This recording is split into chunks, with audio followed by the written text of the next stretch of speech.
Hi guys! Welcome to Jekotech TV! Smile ka muna dyan! Okay guys, let's go! Ito guys, ito yung ating project ngayon. So, tutorial na naman tayo. Tuturuan ko kayo kung paano i-convert ang regular electric fan para maging DC electric fan. Kasi nasira yung ating motor. So, gagawin natin, i-convert na lang natin sa yan, i-convert na lang natin sa DC. So, gagamit tayo ng motor at gagamit din tayo ng controller. So, ito yung pang-control ng kanyang speed.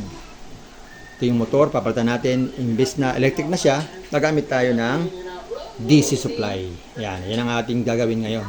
Okay? So, umpisa natin.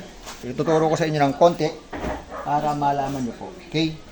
So, dito, makikita natin, meron siyang sa ilalim ng controller, meron siyang motor. So, dito kakabit yung motor. Okay? So, kung meron kayong wire, simple lang naman yan. So, lagyan natin ng wire. So, ito, maganda, positive at negative. Okay? Yan. So, mas maganda, meron tayong, mas maganda kung pula at saka itim o red and black wire ang gamitin natin para mabilis ma-distinguish kung ilang positive at negative kasi standard color yon. Pero wala tayong ganon.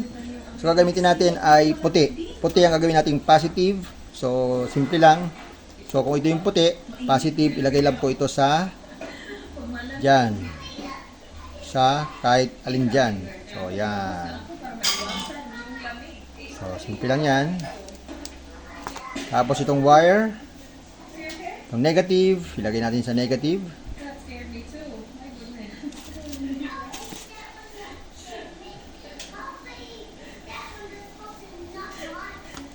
Ayusin natin.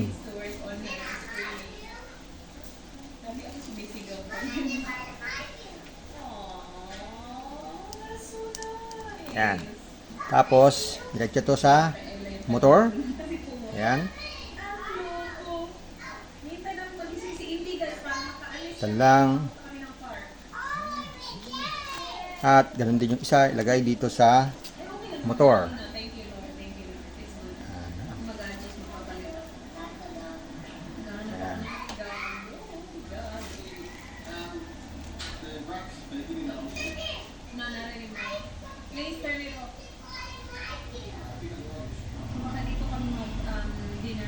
Ayan. Kasi malinis na naman. Nilinis namin ito kahapon. Kasi very dust. Maganda dito mamaya. Listen to sit down? Ayan. So, ganyan lang. Simple. Ayan. Ayan. Tapos yung ating adapter na 12 volts. 12 volts adapter natin, ilalagay natin dito sa positive and negative. Ayan, meron siya naka-indicate naman ito.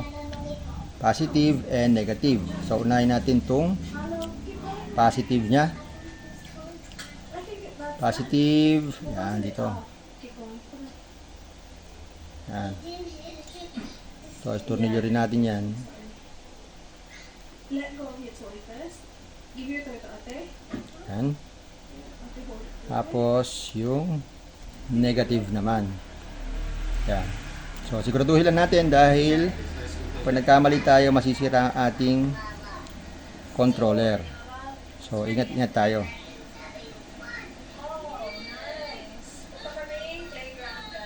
Yan. Kasi again, sayang ang panahon. Ano yung panahon? Sunny, windy konti. Pero hindi like so Yan. Okay. So, tapos, sasaksak na natin sa kuryente yung ating adapter para matesting na natin. Problema, lumuko naman ang ating stand fan. Stand ng ating yan, ilikit na natin. So, testing na natin. So, ito yung ginamit nating adapter. Yan. Adapter to ng mga appliances. So, saksak natin. So, ayan. Saksak natin para makita nyo kung gumagana itong motor. Ayan.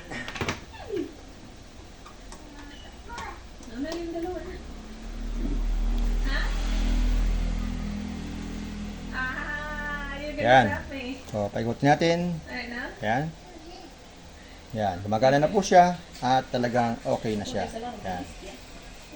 Yan Ready po. to go. Okay. That's okay. I'll grab it. Yan. Okay na. Good job. So, ganun lang. You're Simple. so strong. Okay. Okay. So, yan po. So, ayan guys. Kung meron kayong pangangailangan sa ganito, andyan sa baba, yung yellow basket. Order lang kayo and follow my channel para naman updated kayo sa mga bagong video. Baklasin natin tong original niya. So, ating tanggalin. So, unahin natin tong ating mga nakakabit dito. Yan, para matanggal natin yung ating motor. Yan.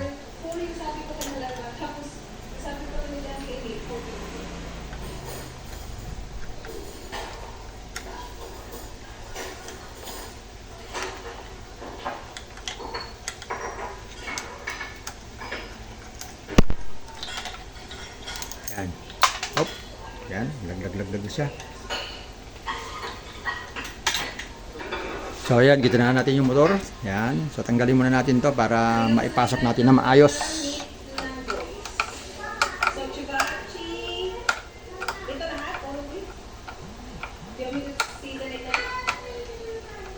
Yan. So, ayan, natanggal na natin. So, dito tayo concentrate.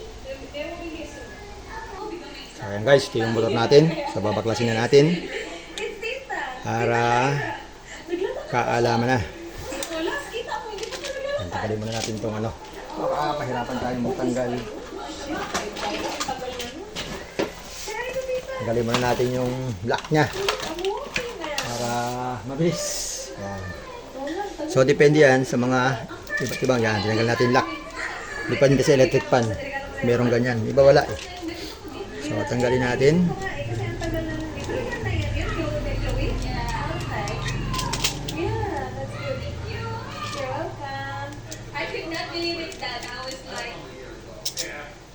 So anyway, we had a salt in the wine. Not there, Papa. That's me. Ayan na si Tita Cathy. Got up there, and there were a bunch of seats.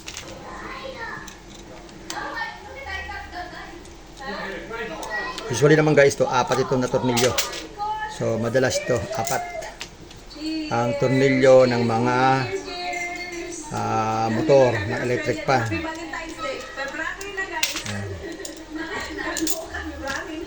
Yan, tanggalin natin. Yan. O, yan, tanggal na. So, ito yung pinakamotor ng ating electric fan. Yan, tatanggalin na rin natin to. Hindi na natin to kailangan. So, yan. Ang kakailangan din natin ay itong dalawa na to. So, itong dalawa na to, wala na, junk na to. Ibenta na natin sa magbubuti. So, ito na lang kailangan natin.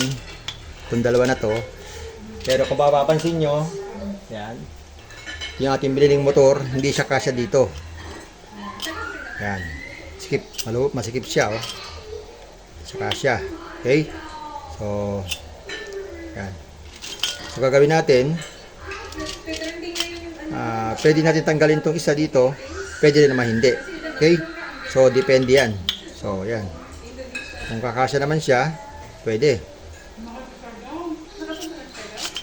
So, tanggalin natin tong kanyang lock. Yan.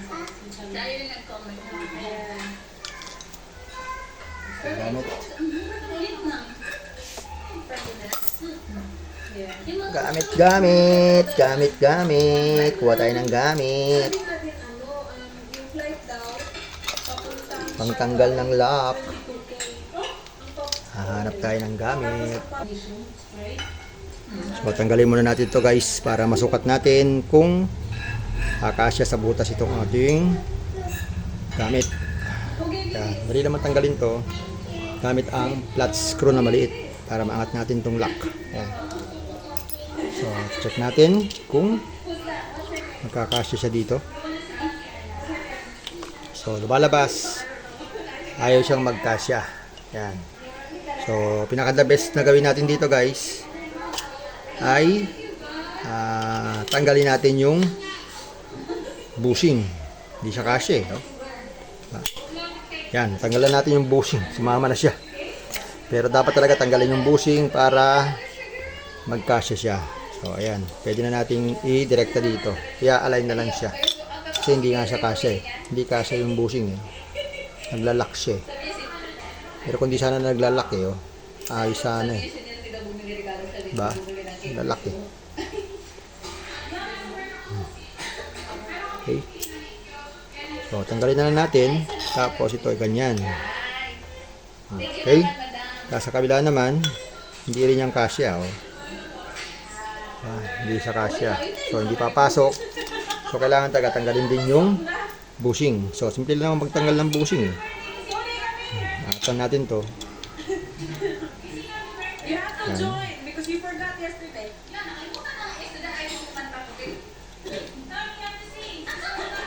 Alright kids, ready?